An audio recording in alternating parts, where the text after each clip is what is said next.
আসসালামু আলাইকুম। আসার মিনি কিচেনে সকল বন্ধুদের স্বাগত জানিয়ে শুরু করছি। আজকে আমি নিয়ে এসেছি হোটেল স্টাইলে মজাদার পরোটা রেসিপি। খুব সহজেই আমরা বাড়িতে বানিয়ে নিতে পারবো, শুধুমাত্র 1 কাপ ময়দা আর একটা ডিম দিয়ে। আর খুবই মজাদার হয় এই পরোটাগুলি, দেখতে যেমন সুন্দর, খেতেও তেমনি খুবই সুস্বাদু হয়। তো চলুন পরোটা রেসিপিটি দেখে নেওয়া যাক। আর যারা নতুন বন্ধু আমার ভিডিওটি দেখছেন, ভালো লাগলে অবশ্যই আমার চ্যানেলটি সাবস্ক্রাইব করে আমার পাশে থাকবেন। এখানে একটা বড় পাত্রের মধ্যে আমি বড় কাপ দিয়ে 1 কাপ ময়দা নিয়েছি। আর এই ময়দার মধ্যে আমি দিয়ে দিচ্ছি পরিমাণ মতো নুন আর 2 চামচ চিনি। চিনিটা আমি মিক্সিতে গুঁড়ো করে নিয়েছি। চিনিটা গুঁড়ো করে দিলে ময়দার সঙ্গে খুব তাড়াতাড়ি মিশে যাবে এবং পরোটাটাও নরম হবে। আর দিয়ে দিচ্ছি 3 চামচ সাদা তেল ময়নের জন্য। তেল দেওয়া হয়ে গেলে আমি হাত দিয়ে খুব ভালো করে ময়নটা একটু মেখে নেব।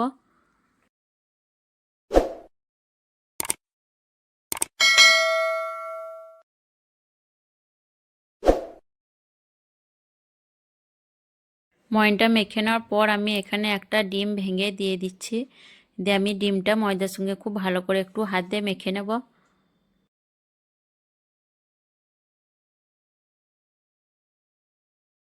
ডিমটা ময়দার সঙ্গে মেখে নেওয়ার পর দেখুন এখানে আমি অল্প অল্প করে গরম কুসুম পানি দিয়ে ময়দার ডোটা তৈরি করে নিচ্ছি। আর পানিটা ঠিক এমন গরম করবেন যাতে হাত দিয়ে মেখে নিতে পারেন, সেরকম গরম করে নেবেন। আর অল্প অল্প করে পানিটা দিয়ে আমি দেখুন ডোটা বানিয়ে নিচ্ছি। পানি খুব বেশি লাগবে না, যেহেতু ডিম দেওয়া আছে, অল্প পানিতেই ডোটা তৈরি হয়ে যাবে। দেখুন আমি 5 মিনিটের মতো খুব ভালো করে ডোটা মথে নিয়েছি আর সফট একটা ডো তৈরি হয়ে গেছে। এখন আমি ডোটার উপর থেকে সাদা তেল মাখিয়ে রেখে দেবো, যাতে ময়দার ডোটা উপর থেকে শুকিয়ে না যায়। উপর থেকে তেল লাগানো হয়ে গেলে আমি ঢেকে দিয়ে 10 থেকে 15 মিনিটের মতো ডোটা রেস্টে রেখে দেবো।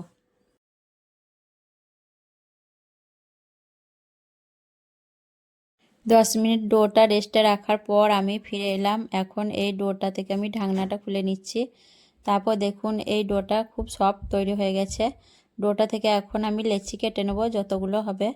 তো আমি এইভাবে করে হাত দিয়ে লেচিগুলো কেটে নিচ্ছি। লেচিগুলো সব কাটা হয়ে গেলে আমি হাত দিয়ে এইভাবে একটু করে গোল পাকিয়ে নেব বেলার সুবিধার জন্য।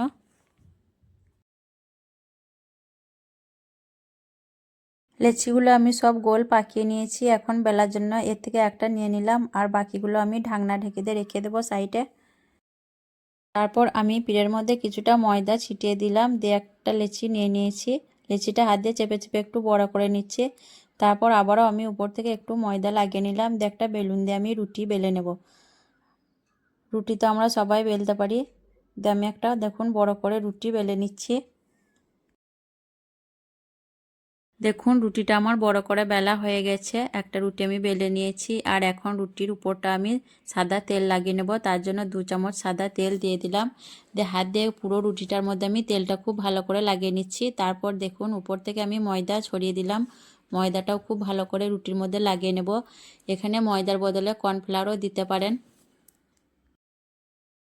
রুটির মধ্যে তেল আর ময়দা ভালো করে লাগিয়ে নেওয়ার পর দেখুন এখানে একটা ছুরি দিয়ে আমি রুটিটা মাঝ বরাবর কেটে নিচ্ছি। ঠিক এইভাবে কেটে নিতে হবে রুটিটা। তারপর দেখুন রুটির এই সাইড ধরে আমি আস্তে আস্তে করে রুটিটা গুটিয়ে নেব। আর রুটিটা কিন্তু একটু আস্তে আস্তে গুটাতে হবে আর একটু টাইট করে গুটিয়ে নিতে হবে। তো আপনারা ভালো করে দেখলে বুঝতে পারবেন রুটিটা আমি কিভাবে গুটাচ্ছি। তো এইভাবে পুরো রুটিটা আমি দেখুন হাত দিয়ে গুটিয়ে নেব। রুটিটা গুটিয়ে নেওয়ার পর দেখুন উপর দিকটা আমি ভেতর দিয়ে এইভাবে করে আঙুল দিয়ে চেপে মুড়িয়ে দিলাম। তারপর দেখুন এইভাবে লম্বা করে হাত দিয়ে আস্তে আস্তে করে চেপে চেপে আমি লেচিটা তৈরি করে নিলাম। তো এইভাবে দেখুন আমি সব লেচিগুলো তৈরি করে নেব। হাত দিয়ে একটু আমি চেপে চেপে লেচিটা খুব ভালো করে তৈরি করে নিচ্ছি। আর কতটা সহজ দেখলেন লেচিটা তৈরি করা। এইভাবে আমি সব লেচিগুলো তৈরি করে নেব। লেচিগুলো দেখুন একইভাবে আমি সব তৈরি করে নিয়েছি, যেভাবে আমি আপনাদের দেখালাম। আর এখন লেচিগুলো আমি উপর থেকে একটা ব্রাশ দিয়ে তেল ব্রাশ করে নিচ্ছি। সব লেচিগুলোই আমি এইভাবে তেল ব্রাশ করে নেব। তেল ব্রাশ করা হয়ে গেলে আমি লেচিগুলো ঢাকনা ঢেকে দিয়ে আবারও আমি 10-15 মিনিটের মতো রেস্টে রেখে দেবো। তারপর পরোটাগুলো বানাবো। আবারও 10 মিনিট পর আমি ফিরে এলাম। এখন আমি পরোটাগুলো বানিয়ে নেব। আর এখান থেকে একটা করে লেচি নেব আর আমি ঢাকনা ঢেকে দিয়ে রেখে দেবো। পরোটাগুলো বেলার জন্য আবারও আমি পিঠের মধ্যে কিছুটা ময়দা নিয়ে নিলাম, দিয়ে একটা লেচি নিয়ে আমি একটু হাত দিয়ে চেপে চেপে বাড়িয়ে নিচ্ছি লেচিটা, দিয়ে আবারও উপর থেকে কিছুটা ময়দা দিয়ে আমি পরোটাগুলো বেলে নেব। আর পরোটাগুলো আমি এরকম গোল করেই বেলে নেব, আর কোনো ঝামেলা করতে হবে না, এইভাবে সব পরোটাগুলো বেলে নিলেই হয়ে যাবে। আর দেখুন পরোটাগুলো বানানো কিন্তু খুবই সহজ, তো এইভাবে আমি পরোটাগুলো বেলে নেব।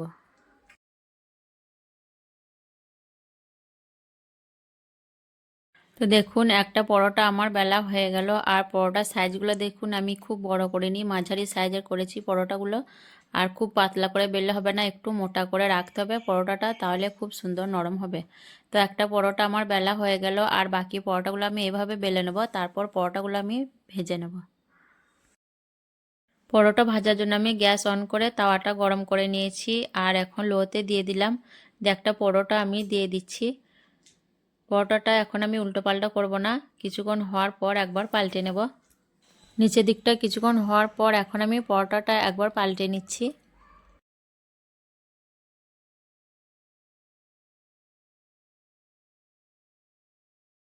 তারপর দেখুন পরোটাটা এই পিঠ ওই পিঠ করে নেওয়ার পর এখন সাদা তেল দিয়ে দিলাম, দিয়ে আমি নেড়ে চেড়ে উল্টিয়ে পাল্টে পরোটাটা লাল লাল করে ভেজে নেব। আপনারা চাইলে ডুবো তেলে পরোটাগুলো ভাজতে পারেন। পরোটাগুলো দেখুন ফুলেও উঠছে, আর এই পরোটাগুলো খুবই নরম এবং খেতে খুবই মজার হয়। তো এইভাবে আমি পরোটাটা দেখুন তেল দিয়ে নেড়ে চেড়ে উল্টিয়ে পাল্টে লাল করে ভেজে নিচ্ছি। আপনারাও এইভাবে পরোটা তৈরি করে নেবেন, খেতে খুবই মজার হয় এবং নরম হয়। আর একবার খেলে এই পরোটাগুলো মনে হয় আরও একবার খাই। তো একটা পরোটা আমার দেখুন ভাজা হয়ে গেল, পরোটার কালারটা খুব সুন্দর এসছে, অনেকটা লোভনীয় হয়েছে দেখতে। বাকি পরোটাগুলো আমি এইভাবে ভেজে নেব। এটা এখন ভাজা হয়ে গেছে এই পরোটাটা আমার, এখন আমি এই পরোটাটা তুলে নেব, আর বাকিগুলো একইভাবে ভেজে নেব। আজকের পরোটা রেসিপি কেমন লেগেছে অবশ্যই কমেন্টে জানাবেন, ভালো লাগলে লাইক করবেন, শেয়ার করবেন, আর আমার চ্যানেলটি সাবস্ক্রাইব করে আমার পাশে থাকবেন। আসবো আবার অন্য কোনো রেসিপি নিয়ে। সকলে ভালো থাকবেন, সুস্থ থাকবেন। আল্লাহ হাফেজ।